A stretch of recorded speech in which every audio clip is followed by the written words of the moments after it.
Welcome to Vaishnav creations నిజం నిప్పులాంటిది series part 2. So fact number 1, అది కెనడా 2012. ఒక 4 ఏళ్ళ పాప పెయింటింగ్ వేసింది.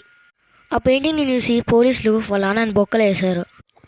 అసలు ఏం జరిగిందంటే, ఒక 4 ఏళ్ళ పాప పెయింటింగ్ వేసింది. ఆ పెయింటింగ్లో ఏంటంటే ఒక మనిషి గన్ పట్టుకున్నాడు. ఆ పెయింటింగ్ని తీసుకొని స్కూల్కి వెళ్ళింది. టీచర్ అడిగింది, ఈ గన్ పట్టుకున్న మనిషి ఎవరమ్మా అని. మా నాన్నే టీచర్, మరి చెడు చేసిన వాళ్ళని చంపాలి కదా అని. అప్పుడు వాళ్ళ నాన్నకి బతుకు బస్ స్టాండ్ అయిపోయింది. ఆ తర్వాత స్కూల్ వాళ్ళని పిలిచి వాళ్ళ నాన్న మీద కంప్లైంట్ చేశారు. పోలీసులు వాళ్ళ నాన్నని పట్టుకున్నారు. మొత్తం డ్రెస్ అంతా ఇప్పి ఇంట్రాగేషన్ చేశారు. వాళ్ళ ఇల్లు మొత్తం ఎతికారు, ఏమైనా సెవెల్ కానీ గన్స్ కానీ ఏమైనా దొరుకుతాయేమో అనేసి. అవేమీ దొరకలేదు. తర్వాత తెలిసింది వాళ్ళ అమ్మాయి అబద్ధం చెప్పింది సరదా కోసం అనేసి. పాపం వాళ్ళ నాన్న ఇంటికి వచ్చాక డాడ్ లిటిల్ ప్రిన్సెస్ పరిస్థితి ఏంటో. ఫ్యాక్ట్ నెంబర్ 2, మీరు పబ్స్లో different discotheques, different disco lights and party లైట్స్ని చూసే ఉంటారు కదా. సో ఇవి ఇన్వెంట్ చేసింది ఎవరు, దేనికోసం, దేన్ని ఇంప్రెస్ అయ్యి చేశారు?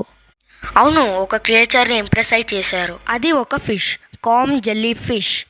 అవును, దాని బాడీ మొత్తం ఇలా లైట్స్ ఉంటాయి. కావాలంటే మీరు చూడొచ్చు. దాని బాడీలో లూసిఫిరన్ అనే కాంపౌండ్తో రియాక్ట్ అయినప్పుడు ఆ ఫిష్ బాడీలో లైట్ జనరేట్ అవుతుంది. దాన్ని చూసి ఇన్స్పైర్ అయ్యే లూయిస్ బెనార్డ్ అనే వ్యక్తి ఒక మిర్రర్ డిస్కో బాల్ని తయారు చేశాడు. అవే కొంచెం మారుతూ డిస్కో లైట్స్ అయ్యాయి, పార్టీ లైట్స్ అయ్యాయి. అవే ఎగ్జిబిషన్స్లో, పార్టీస్లో చూస్తూ ఉంటాం.